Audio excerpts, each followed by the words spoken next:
Petty Revenge Part 2. Revenge on an Ex. About 10 years ago, I divorced my verbally and emotionally abusive ex-husband who put me through the ringer for 12 years. Shortly after divorcing, I received an email from our state's DMV, letting me know my registration was going to be due. Confused, I double-checked the vehicle and noticed my ex had purchased a new vehicle, but never made sure the dealership had his email and not mine. We purchased from this dealership in the past. The email stated if I sold the vehicle, all I had to do was click a link and mark it as sold, so he would no longer receive the reminders to register his vehicle.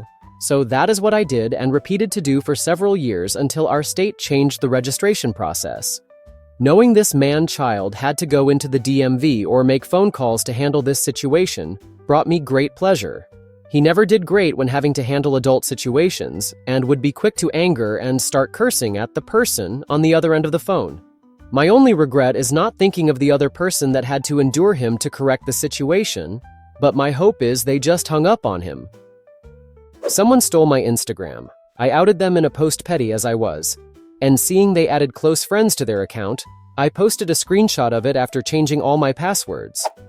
The message accompanying the post reads, in both English and Spanish, since he seems to speak Spanish, "I am the true owner of this account. Thief name stole it and used my email address. Thief name, please do something better with your life. You have all the chances in the world to make it a good one. Soy el verdadero dueño de esta cuenta." And blah, blah, blah, blah. You got it in short. Nothing will probably come out of it, but after spending 2 days changing my passwords after being hacked, I've had enough. You want to give me more work? All right, I'll make your day worse. A few years ago, I was deployed in the US Navy. I was a cook. For those who don't know, usually cooks in the military are overworked, like most civilians cooks, and usually have to go through a lot of BIs when it comes to sanitary inspections. It was only me cooking at the time in a night shift. I had a team of 3, 1 cook and 2 attendants. And the day shift had over 6 cooks and 9 attendants. We had a big inspection coming up, and we were out to sea. We had to deep clean the whole galley. Now, here's the fun part. The day shift supervisors said that I needed to deep clean the ovens, grills, and kettles, basically everything we use to cook. But what got me mad was that the night shift hardly ever touched any of that, because our main focus was to cut prep for the next day. We had a big day the next day, so what they were asking was way too much, even if you didn't take any breaks. I asked them if they could take some of the items, and they said no because night shift never did anything anyway. Bet I purposely left all the deep cleaning for last instead of starting as soon as I came in. Me and my team cut what we needed to cut and took care of our own stuff, and I waited until almost the very end of breakfast to start cleaning. I took all the oven racks and put them in the big kettles to boil the black stuff out of it. And then I started cleaning the grill, with the grill being cleaned, the ovens with no oven racks, and all the kettles being used. They had no chance of putting a meal on time. When lunch was about to start, that's when I decided to finish my cleaning. There was no food at all to serve the customers, and my supervisors got mad at me. The executive officer of the ship came down to galley to see what happened, and my supervisors told him that it was all my fault. He then asked me my side of the story. I told him what happened, and he asked them if it was true, and when they nodded, he called them stupid and cussed them out and dismissed me. Felt so good. My friend sticking it to his cheap-ass company. So a while ago, my friend quit his company with the best petty revenge. A long time ago, he was the head of health and safety of a startup company. It did very well and was eventually bought out by a larger company. He didn't like the new company, but eventually was job hunted. But a larger corporation. The larger corporations placed him as head of health and safety of a very large sulfuric acid plant. Within the first year, he made tons of enemies within the management structure and cost the corporations well over $1 million into getting the site up to just below governmental code and regulations. In his words, would have gotten it up to code of not for the pushback and red tape. Anyhow, after a few years of being in his position, bringing proper training programs, contractors, and hours of meeting with the CEO, he had suffered a heart attack due to stress and took 8 months of medical leave. He came back to find his temporary replacement, a yes man, now his boss, and what the company claimed wasn't a demotion but a shift in his position. Same pay but no authority. He stayed there for a year, bidding his time. And finally, a government audit came. His new boss showed the agents around, taking credit for all the improvement my friend made over the years and directed them around the sketchy areas. At the end of the audit, my friend handed the auditors a hefty binder full of all the areas they should look at. Then, he handed in his resignation letter to his newish boss. The corporations tried to take legal action against him, which he didn't even know about, until one of the higher-ups that liked what he was doing reached out and told him that their lawyers said what he did was technically not illegal, morally gray, but in the end a waste of time and money. Parking thief were a prosecutor. He found my hand-showeled parking spot irresistible until he didn't. Some years ago, I used to live in Horten, Norway, just a minute walk to city center. This part of Norway has nice summers and sometimes snow-rich winters. I had 2 cars at that time and had to park along the street. That winter it was plenty of snow, and no public service that removed the excess snow in my street. I had to hand clean parking spots every so often. Took easily a couple of hours after heavy snowfall. At some point, an unknown car started parking at my spot after I left for work. Having no idea who just took this place, I shoveled out 1 more parking space, took car number 1 and parked 1 inch in front, and second car just as tight in rear. Locked both cars and took pictures of this scene. Turns out later that a very angry man were banging on my door, demanding to speak to me, showed a police badge claiming I had to move my car in order for him to get home. I said, "Fuck off," and slammed the door shut. He was persistent banging on the door and I opened the second time. He was clearly furious and insisted I broke the law. "What law exactly?" I replied. He went silent and said I had to obey or it will be consequences. Then I, for once able to stay calm, told him to order a taxi. I seem to have lost the keys while shoveling snow, but I will look for them in daylight, then explain to him the hours of labor to upkeep my parking spots. If he wanted, still use them. All he had to do were to make a spot for himself. He was still angry and started realizing I would not budge. He left by foot, took the car off next day, and I never saw that guy ever again. I had to be an extra law-abiding citizen after that, well aware he would fuck me if he got the chance. Be a dick to me, I will win your favorite contest. So this was many years ago at a horrible call center job. The management was complete garbage at this place, especially one dude. He was my boss's boss. Every year, his greatest achievement was winning the chili cook-off. People hyped up his chili all year.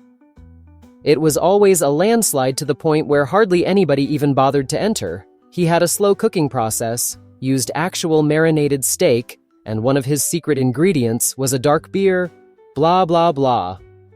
The prize was even a $100 gift card to his favorite fancy-ass restaurant. Just before the contest, he took my team aside and gave us shit about our numbers from the previous month without even accounting for the fact that one of our senior team members was out for most of the month because of a death in the family. Way to make the rest of us feel like shit and motivate us to work hard. Asshole. Typical toxic middle management shit. And it was par for the course with this asshole. Cue petty revenge. The day of the chili cook-off, I brought a big crock pot from home and went to a nearby popular fast food chain.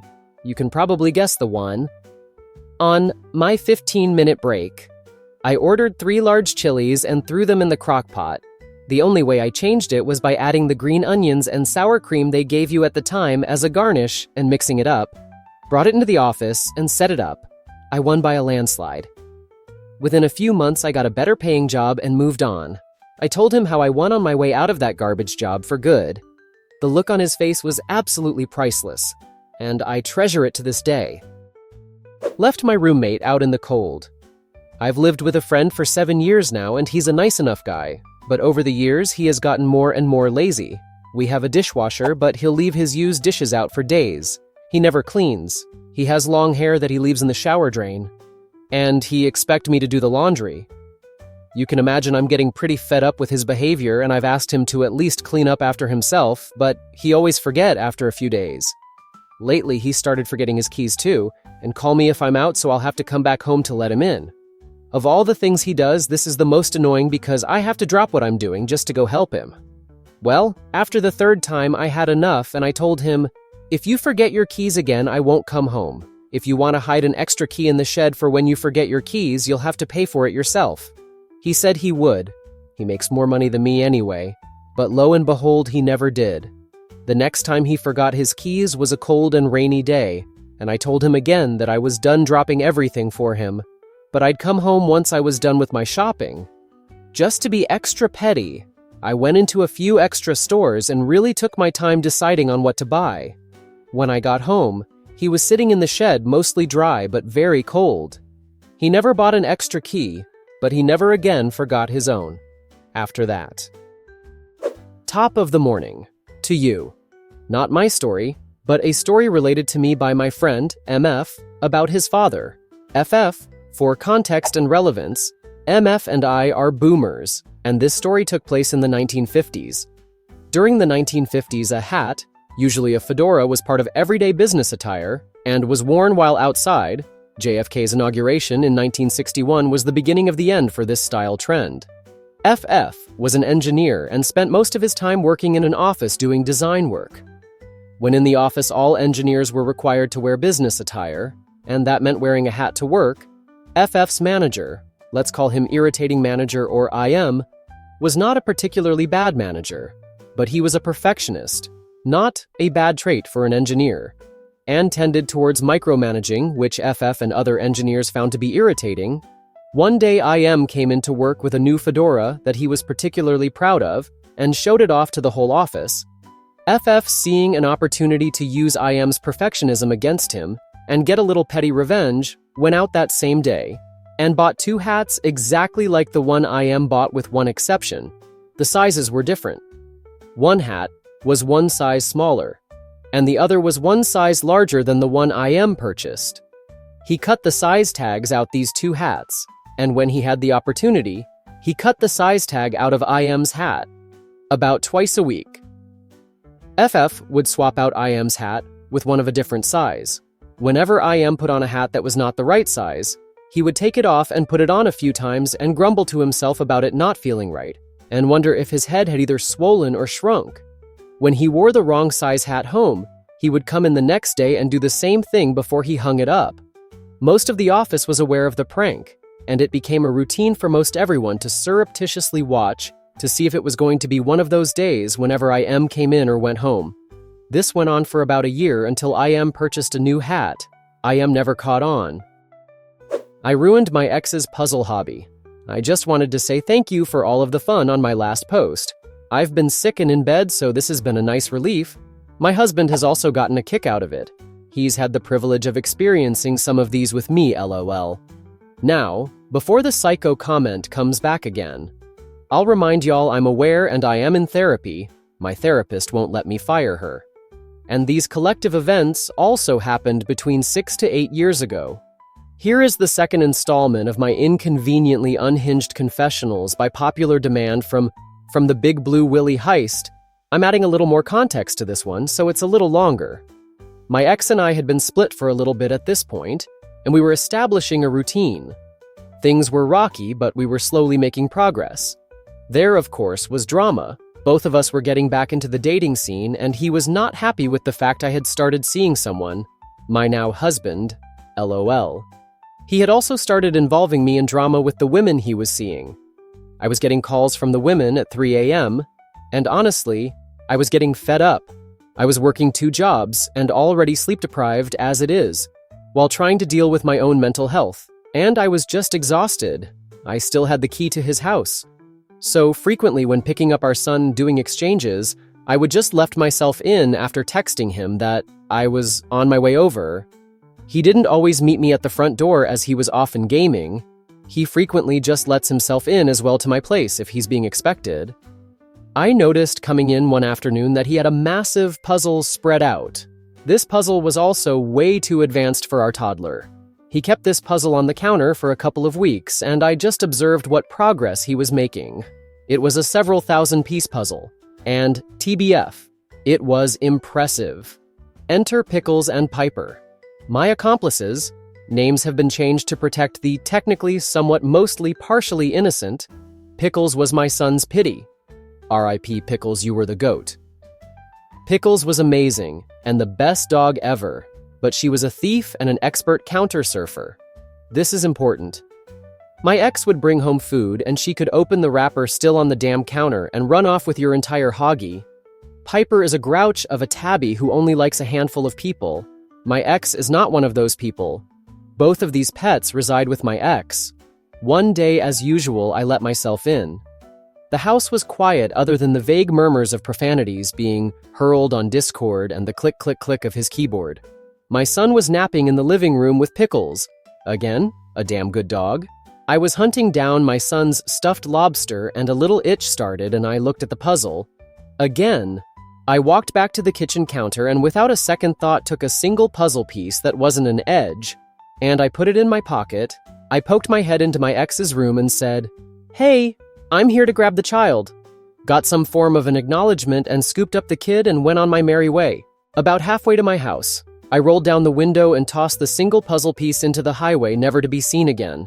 I watched over the next week or so as the puzzle grew. And then it appeared. The gap. Everything else was being filled in. But this one little nugget. I watched as they got organized, filed, piled, and sorted in various arrangements around the kitchen counter. That one little missing piece stayed, as the rest gradually was filled in, until it completely disappeared one day, never finished.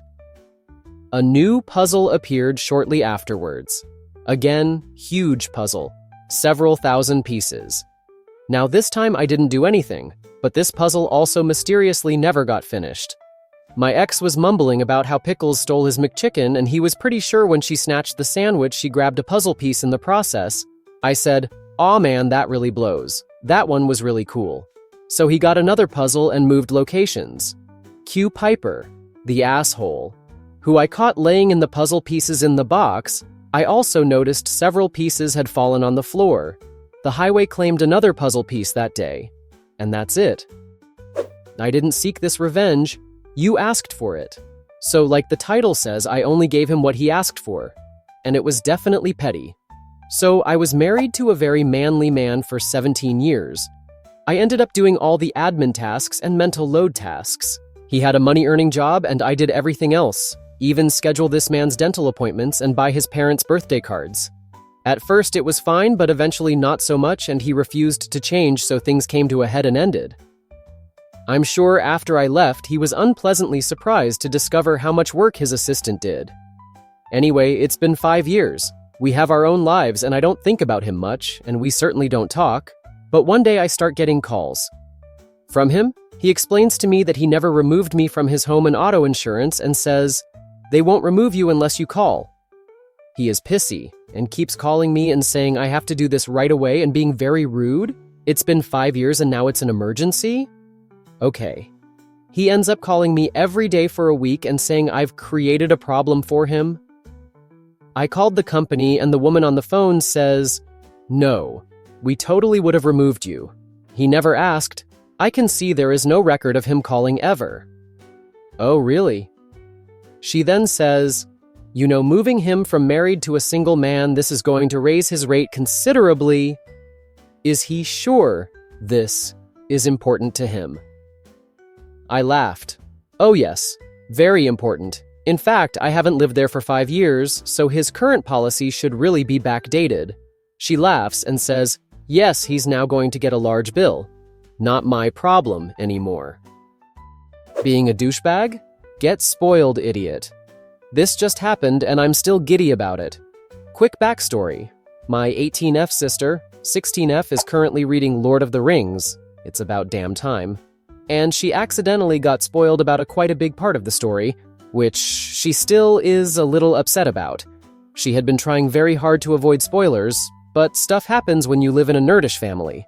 Also, because she's a teenager, she's often an asshole for no apparent reason. Anyways, this evening she was in the kitchen reading. My dad came home from shopping and asked for my help for putting away the products. As we're doing that and catching up, she starts admonishing us and telling us to whisper because she's reading. Well, in my opinion, if you don't want to get distracted, you go to your room, but what do I know? We did whisper after that, but she continued to tell us to shut up because we're distracting her. And can't we just be in silence while we're putting the food away? So what happened, happened. After a few minutes of this happening, and her telling me to fuck off, I get the most brilliant idea this year. Ha ha. As she's reading, I say, well, Mary dies in the end. My dad, from who I obviously got my humor from, goes, don't spoil it for her. Bless my dad and his quick thinking. Obviously, if you've read LOTR, you know that nothing of the sorts happens. But it did piss her off and shut her up. So my goal of being an annoying shithead of an older sister was met and surpassed. I'm waiting until she finishes the trilogy with the brightest shit-eating grin you can imagine. D. By the way, Happy New Year, guys. May you think of the best comebacks during the arguments and not a week later in the shower, and exercise your birthright to annoy your siblings every other chance you get. DPS. To quote, English is not my first language and I don't want it to be. Any mistakes are made out of pure hatred and disrespect for this language. The English have taken enough from this world. I will not let them have my tongue as well. Thank you. Thank you for watching this video to the end. Tell us what cases you had with revenge, who crossed you in the wrong place if you understood what it was about,